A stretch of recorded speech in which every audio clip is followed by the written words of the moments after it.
Il y a aussi un véritable fantasme concernant le catalogue de Netflix parce que beaucoup de gens ont confondu le catalogue physique qui n'est exploité qu'aux États-Unis à travers la location de DVD par la poste, où on doit atteindre environ 100 000 titres, et le catalogue en ligne où aux États-Unis il y a environ 10 000 programmes, et lorsque Netflix s'exporte, en Europe en particulier, on tourne autour de 2, 3, 4 000 programmes. Donc on est très très loin des 100 000 programmes qu'on a pu lire ici et là. Non, Netflix c'est une offre de SVOD qui est à peu près semblable en termes de quantité de programmes à son principal concurrent en France, Canal+, qui lui revendique 10 000 titres.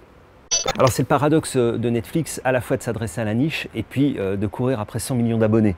Donc Netflix veut devenir un network, ça ils l'ont dit, ils l'affichent très très fort, ils ont énormément de moyens, mais au niveau des comportements, oui.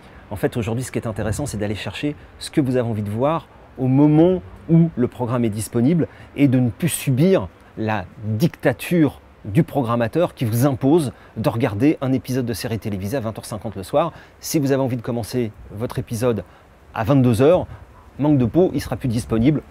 Aujourd'hui, évidemment, pour les chaînes de télévision, il sera disponible en replay, mais avec une offre à la demande, vous êtes le maître à bord de votre programmation. Et c'est en ça où les modes de consommation sont en train de changer, et c'est en ça où finalement on parle du changement de paradigme de la télévision qui est en train de perdre son pouvoir d'imposer une programmation au téléspectateur. Aujourd'hui, le téléspectateur est en mesure de choisir, de décider et finalement de faire un pied de nez aux grandes chaînes de télévision qui pour le coup se retrouvent concurrencées. Il faut le dire, aux États-Unis, YouTube et Netflix à 21h, c'est 50% de la bande passante sur Internet. Ce sont des audiences qui sont quasiment supérieures au premier des networks américains. Donc c'est très très important.